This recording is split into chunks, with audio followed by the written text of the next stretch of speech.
¿Qué tal profesora? ¿Qué tal compañeros? En este momento estaré dando a conocer en mi exposición sobre el psicoanálisis. El psicoanálisis es una práctica terapéutica. El papá del psicoanálisis es Sigmund Freud. Sigmund Freud fue un médico neurólogo austriaco de origen judío y es una de las mayores figuras intelectuales del siglo XX. Nació el 6 de mayo de 1856 y falleció el 23 de septiembre de 1939. La causa de su muerte fue cáncer de laringe. ¿Qué es el psicoanálisis? El psicoanálisis se define como un conjunto de teorías psicológicas y técnicas terapéuticas, que tiene su origen en el trabajo y las teorías de Sigmund Freud. La idea central en el centro del psicoanálisis es la creencia que todas las personas poseen pensamientos, sentimientos, deseos y recuerdos inconscientes. Según el psicoanálisis, las personas son capaces de experimentar la catarsis y profundizar en su estado de ánimo actual. Catarsis es una palabra griega que se refiere al proceso de purificación y es usada en psicología para explicar el proceso de liberación de las emociones negativas. Freud fue el fundador del psicoanálisis y el enfoque psicodinámico de la psicología. Esta escuela de pensamiento hizo hincapié en la influencia de la mente inconsciente en el comportamiento. Freud creía que la mente humana se compone de 3 elementos: el ello, el yo y el superyo.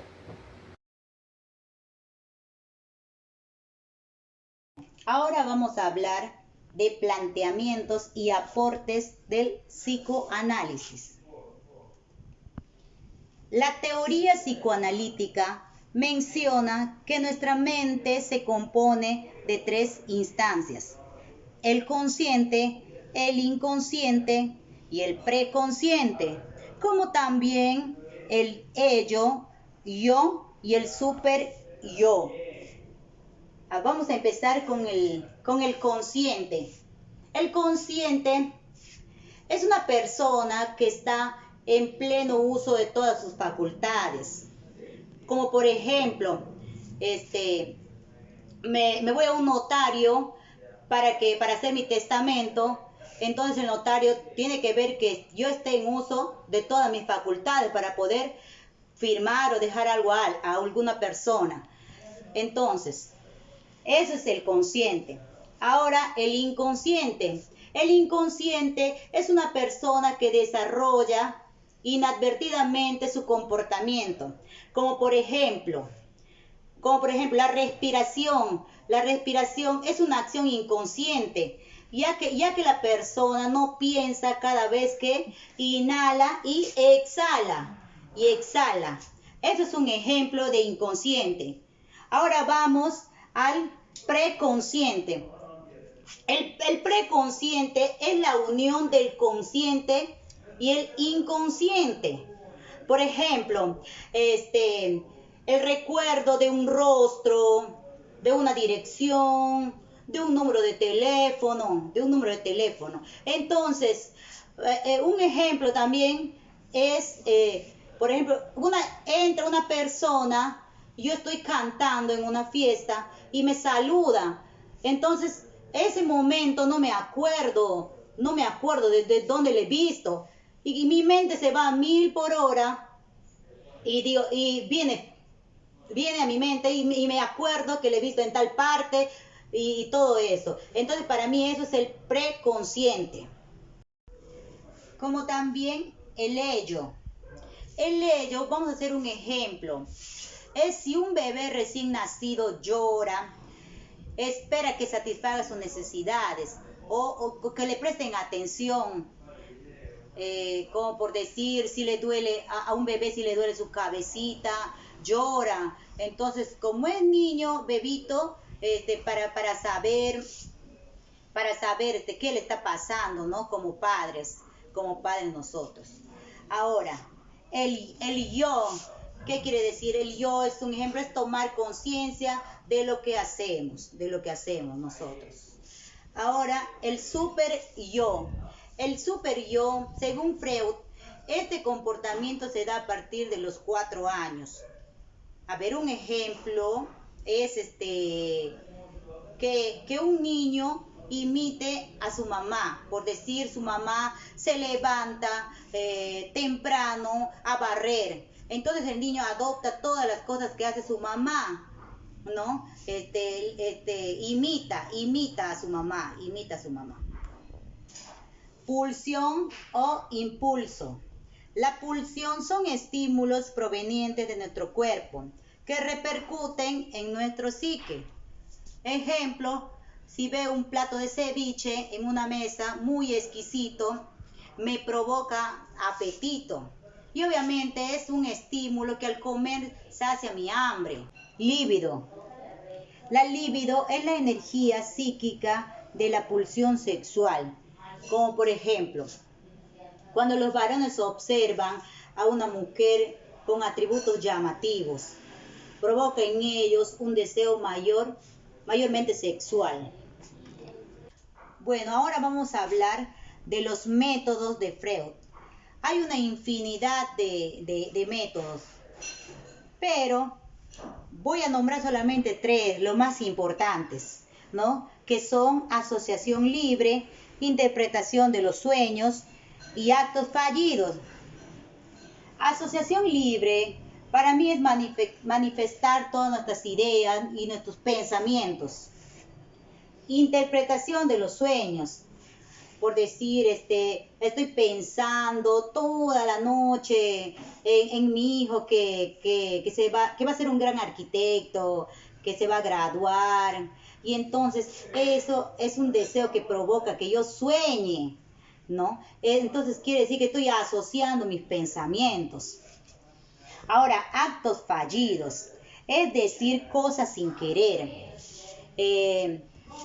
Por ejemplo, mi mamá está conversando con mi hermana Rosa, ¿no? Le está contándole cosas y en ese momento ella le dice, sí, pues, hija María, ¿no? Entonces ahí se confundió ella, sin querer. Entonces son actos fallidos. En el psicoanálisis, la sanación pasa por hacer conscientes traumas reprimidos. Todo lo que tenemos internamente. Por ende, ayuda al paciente a conocerse a sí mismo. Principales puntos flojos o inconvenientes del psicoanálisis. Muchos de los conceptos propuestos por los teóricos del psicoanálisis son difíciles de medir y cuantificar.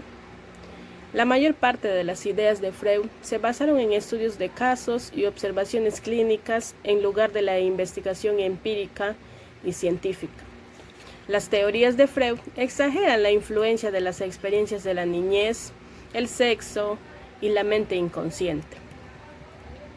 La controvertida cuestión de la cientificidad o de la objetividad. El psicoanálisis ha perdido prestigio en círculos académicos en las últimas décadas de forma silenciosa pero inexorable. Las teorías psicoanalíticas preconizadas por Freud y sus seguidores han tenido una enorme difusión y mantienen un notable grado de credibilidad en amplios sectores. Aparte de que siguen siendo la base de una forma lucrativa de ejercicio profesional, dejando aparte el hecho de que algunos pacientes se hayan podido beneficiar de las terapias derivadas, es importante destacar que el psicoanálisis no es una ciencia, sencillamente porque ignora las principales premisas de la ciencia. Como número 1, la hipótesis, porque hay que contrastarlas experimentalmente. Número 2, una hipótesis solo vale el peso de la evidencia experimental a su favor. 3, la hipótesis que no son contrastables no valen para nada. Para empezar, las teorías psicoanalíticas no son el resultado de una investigación sistemática, sino que fueron simplemente inventadas por Freud. Y a partir de las conversaciones mantenidas con sus pacientes. En sus 110 años de historia, el psicoanálisis no ha puesto en marcha ningún laboratorio de investigación experimental. Las dos principales herramientas del psicoanálisis son la interpretación de los sueños y la libre asociación. Ninguna de las dos tiene la menor validez científica, dado que resulta imposible comprobar si las interpretaciones son ciertas o no.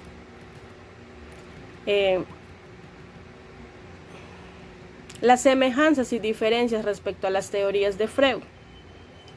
Las diferencias. Freud enfatiza la superioridad de los instintos sexuales y afirma que el desarrollo se moldea en la infancia. En cambio, Jung enfatiza las cualidades racionales y espirituales de las personas y asegura que el desarrollo solo alcanza su realización durante la madurez media. Freud pensaba que toda neurosis era mala y debía erradicarse como si tratase de una enfermedad infecciosa. A diferencia de Jung, que pensaba que las neurosis no son necesariamente malas, sino que son una oportunidad de lograr una mejor experiencia de la vida. Para Freud, el inconsciente era el que poseía las pulsiones más primitivas y reprimidas del ser.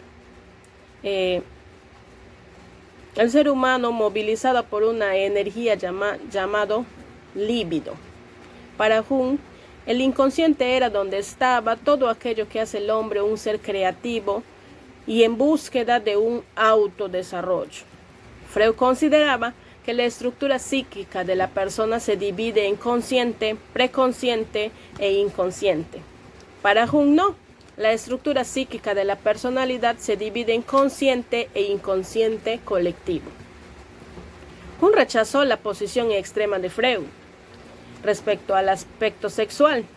Jung inventó la posición del inconsciente colectivo, que es como nuestra herencia psíquica. Es el reservorio de nuestra experiencia como especie, un tipo de esquemas mentales con el que todos nacemos y compartimos. Freud sostenía que el inconsciente es individual, es decir, propio de cada uno. Por supuesto que está formado por todos los efectos de las relaciones que una persona ha tenido desde su nacimiento con otras personas. Pero el sujeto escoge qué aceptar o no de los otros. No hay ningún arquetipo universal que esté obligado a aceptar la forma absoluta. Bueno, las semejanzas, para Freud y Jung, las causas de la conducta y las actividades conscientes son principalmente internos. Para Freud y Jung, las etapas de desarrollo del individuo son la base para su formación y en ciertos casos la base para el descubrimiento de los problemas en su madurez. Las críticas de Jung a Freud. La crítica general que Jung hace a Freud está en relación a la excesiva importancia que Freud le da a la sexualidad en la evolución psíquica, desde el nacimiento hasta la madurez. Mientras que para Freud, el bebé que chupa el pecho de la madre experimenta una especie de acto sexual. Para Jung no, aquello es comparable con el acto de comer en un adulto. Jung busca los orígenes de las distintas enfermedades psicológicas y psiquiátricas. Lo hace bajo la influencia de su propia evolución personal, más orientada a los intangibles del hecho humano. Freud considera que esa posición es el resultado de una sexualidad reprimida, el origen primero de los conflictos psicológicos y psiquiátricos, es decir, el carácter tangible del carácter material, es decir, biológico.